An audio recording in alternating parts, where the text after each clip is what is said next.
Kisah ini terjadi pada tahun 2019 saat keluarga besar saya berkumpul di rumah nenek untuk merayakan Idul Fitri. Rumah nenek berada di Palembang, sebuah rumah besar 2 lantai dengan banyak kamar kosong. Dahulu rumah ini penuh dengan kehangatan karena nenek memiliki 9 anak yang semuanya pernah tinggal di sini. Namun kini hanya nenek yang menempati rumah tersebut. Kamar-kamar yang dulu dihuni kini sunyi, menyisakan kesan misterius di setiap sudutnya. Seperti biasa, setiap liburan Idul Fitri adalah momen yang saya nantikan. Saya senang bertemu saudara-saudara saya, terutama karena di tempat tinggal kami di Tangerang, saya tidak memiliki banyak kerabat. Rumah nenek selalu menjadi tempat yang ramai dan penuh tawa saat semua keluarga berkumpul. Namun, suasana berubah menjadi mencekam saat sebuah kejadian aneh menimpa saya. Kejadian itu bermula pada suatu malam, sekitar pukul 8 atau 9. Saya hendak ke kamar mandi yang berada di lantai bawah, dekat dapur. Saat melangkah ke arah kamar mandi, saya merasa ada sesuatu yang bergerak di sudut mata saya. Ketika menoleh, saya melihat sesosok bayangan perempuan berambut panjang berdiri di dekat pintu kamar mandi. Wajahnya samar dan rambut panjangnya menutupi sebagian besar tubuhnya. Saya terdiam sejenak, tidak percaya dengan apa yang baru saja saya lihat.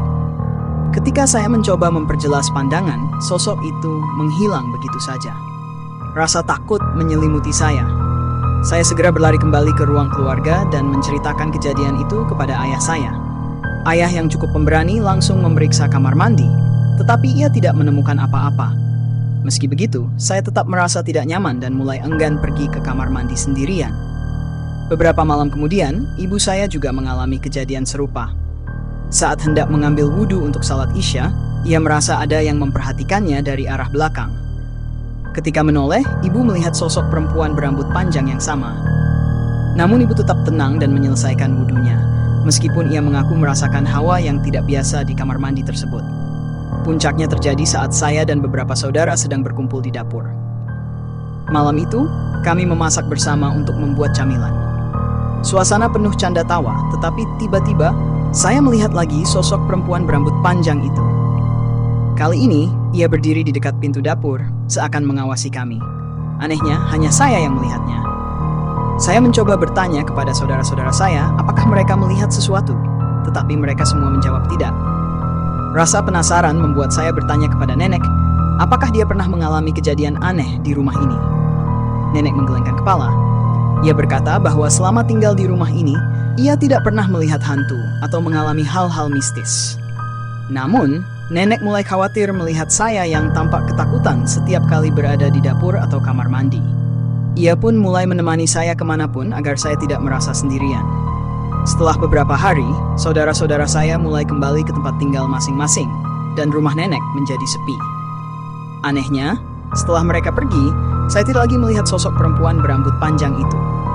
Saya merasa lega, tetapi tetap bertanya-tanya apa yang sebenarnya terjadi. Apakah sosok itu memang hantu? Ataukah itu hanya bayangan dari ketakutan saya sendiri? Hingga kini, kejadian itu masih menjadi misteri yang tidak bisa saya pecahkan. Namun, setiap kali saya mengingatnya, rasa merinding tetap muncul.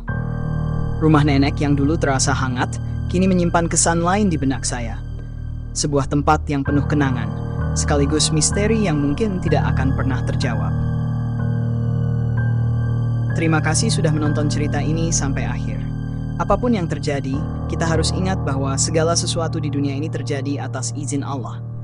Ketakutan hanya kepada makhluk atau kejadian gaib seharusnya tidak membuat kita lupa bahwa Allah lah yang maha kuasa atas segalanya. Sebagai umat Islam, kita diajarkan untuk selalu berlindung kepadanya. Jangan lupa membaca doa sebelum tidur dan menjaga syalat agar hati kita selalu tenang dan terlindungi dari gangguan makhluk tak kasat mata. Semoga cerita ini tidak hanya menjadi hiburan, tapi juga pengingat untuk kita semua. Sampai jumpa di cerita berikutnya, dan jangan lupa untuk terus berbuat baik, karena amal baiklah yang akan menjadi bekal kita kelak. Assalamualaikum warahmatullahi wabarakatuh.